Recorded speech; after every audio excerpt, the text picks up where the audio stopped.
तर मित्रांनो, आज आपण आलो आहोत मुंबईच्या फोर्टच्या इच्छापूर्ती गणपती मंदिरात। या इच्छापूर्ती गणपती मंदिराचा पंडाल हा पूर्णतः गुजरातच्या सोमनाथ मंदिरासारखा बनवलेला आहे। तर या संपूर्ण पंडालाचं दर्शन घेण्यासाठी आज मी तुम्हाला घेऊन आले आहे CSTच्या फोर्ट या ठिकाणी। आणि थोड्याच वेळात आपण मंदिराच्या आतमध्ये एंटर करणार आहोत। मंदिराचा समोरचा भाग हा पूर्णतः सोमनाथ मंदिराच्या स्ट्रक्चरसारखा बनवलेला आहे आणि ह्याच्या जे काही भिंती वगैरे आहेत त्या जर तुम्ही प्रत्यक्षात जाऊन बघितलं तर असं वाटतं की जसं काय ह्या ओरिजिनल आहेत। आणि इथेच सोमनाथाची एक मोठी मूर्तीसुद्धा या पंडालाच्या बाहेर लावलेली आहे, एक उभी केलेली आहे। आणि इथे बऱ्यापैकी लांब अशी गर्दी होती। त्या गर्दीमध्ये उभे राहून जवळपास आम्हाला अर्धा तास लागला आणि त्यानंतर आम्हाला आतमध्ये एंट्री भेटली। तर ह्याची एंट्री पॉईंटवरती नंदी ठेवलेला आहे आणि नंदीच्या पुढे आपण जेव्हा चालत जाऊ तेव्हा मंदिरामध्ये समोर गेल्याच्या नंतर जसं मंदिराचं स्ट्रक्चर असतं तशीच ही घंटी पण ठेवलेली आहे। आणि थोडंसं जसं आपण पुढे जाऊ पुढे आपल्याला दिसेल की इथे आपल्याला एक महादेवाचं छोटंसं मंदिर, जे की सोमनाथ मंदिराची प्रतिकृती आहे, ती आपल्याला पाहायला भेटेल। इथे एक पिंड ठेवण्यात आलेली आहे, जणू काही हे सोमनाथ मंदिरच आहे अशा प्रकारे। आणि मंदिराचं स्ट्रक्चर आणि इथलं पूर्ण डेकोरेशन तुम्ही बघू शकता, हे अतिशय अप्रतिम आहे आणि असं वाटतं जसं काय आपण खरंच गुजरातच्या सोमनाथ मंदिरात आलेलो आहोत। आणि इथे महादेवाचं दर्शन घेतल्याच्या नंतर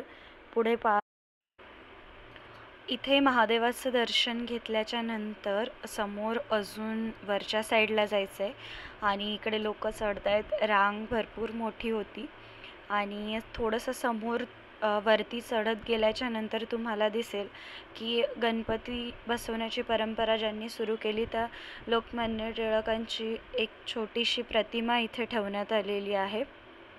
त्याचप्रमाणे पुढे थोडंसं गेल्याच्या नंतर आपल्याला दिसेल की छत्रपती शिवाजी महाराजांची छोटी प्रतिमासुद्धा इथे लावण्यात आलेली आहे या पंडालमध्ये।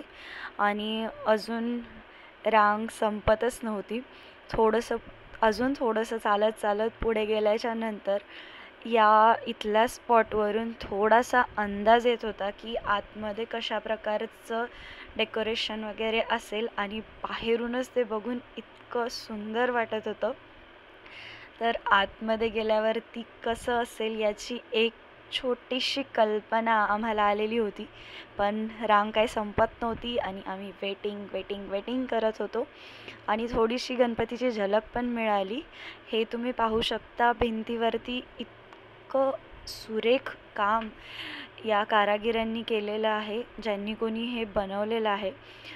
जेव्हा आम्ही इथे सुरुवातीला गेलो तेव्हा पहिल्यांदा असं हे बघून मला असं वाटलं की हे कायम ऑलरेडी मंदिर बनलेलं आहे, याच्यामध्ये काही असं नाविन्य नाही। पण तिथे थोडी एन्क्वायरी केल्याच्या नंतर तिथे एका काकूंनी आम्हाला सांगितलं की दरवर्षी जे इच्छापूर्ती गणपती आहे त्याचा जो पंडाल आहे तो दरवर्षी वेगळा असतो, वेगवेगळ्या थीमनी बनवलेला असतो।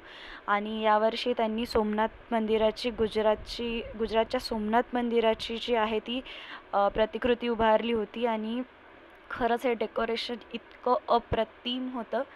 आणि त्याचबरोबर इथली जी वाईब होती ना ती इतकी पॉझिटिव्ह होती की बस ती फक्त फील करू शकते, ती शब्दात तुम्ही नाही सांगू शकत। इकडे छोटं एक मंदिर पण आहे याच्या समोरच आणि ही गणपतीची अशी भव्य दिव्य प्रतिमा फोर्टच्या इच्छापूर्ती गणपतीची इथे उभारण्यात आलेली आहे। आणि हे डेकोरेशन, ही शांती तुम्ही बघू शकता। जर तुम्ही मुंबईमध्ये असाल तर आय मस्ट से की खरंच एकदा जाऊन फोर्टच्या इच्छापूर्ती गणपतीला तुम्ही व्हिजिट करा। खरंच हा पंडाल खूप सुंदर आहे आणि इथे मूषकची एक मूर्तीसुद्धा आहे, जिथे जाऊन तुम्ही त्याच्या कानात आपली स्वतःची इच्छा सांगू शकता, जी की गणपतीपर्यंत पोचेल। आणि हा जो पंडाल आहे तो खरंच खूप जास्त सुंदर आहे आणि मुंबईत असाल तर प्लीज मस्ट व्हिजिट एकदा तरी इच्छापूर्ती गणपती आणि हा व्हिडिओ एन्जॉय करा। जर तुम्हाला आवडला असेल तर like, share and subscribe. Thank you.